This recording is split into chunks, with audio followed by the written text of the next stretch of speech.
एक मूर्तिकार मूर्ति बनाते बनाते रोने लगा। उसका मित्र जो बाजू में ही काम कर रहा था वो वहां पे आया और उसे बोला कि तू ये विश्व का सबसे श्रेष्ठ मूर्तिकार है, तुझे पद पैसा प्रतिष्ठा सब मिल चुका है, इतनी अच्छी मूर्ति बना रहा है, फिर तुझे रुदन क्यों आ रहा है, अब रो क्यों रहा है।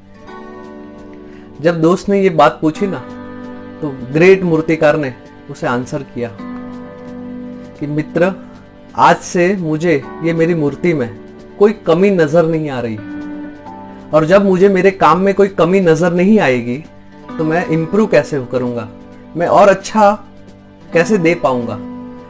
अभी मुझे मेरी गलती नहीं दिखाई दे रही, इसलिए मैं रोना शुरू कर रहा हूं। बस यही बात तुम्हें और हमें सीखनी चाहिए। अगर लाइफ में हमको इंप्रूव करना है तो दूसरों की अच्छाई और हमारी बुराई वो हमें दिखनी चाहिए। ये हमारी आज की पहली कहानी। कहानी नंबर दूसरी।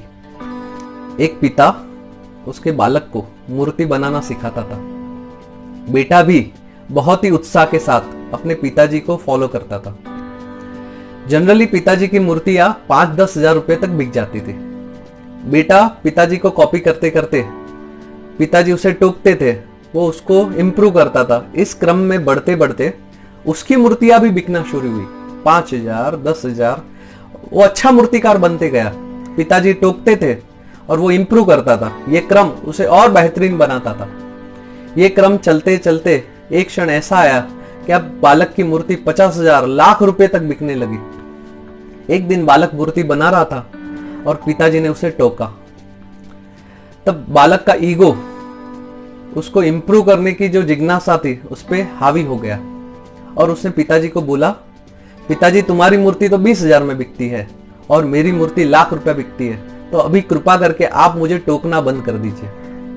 पिताजी की आंख में आंसू थे, फिर भी उसने मुस्कुराते बालक को एक कहानी सुनाई कि बेटा, तेरी तरह मैं भी मेरे पिताजी से मूर्ति बनाना सीखा।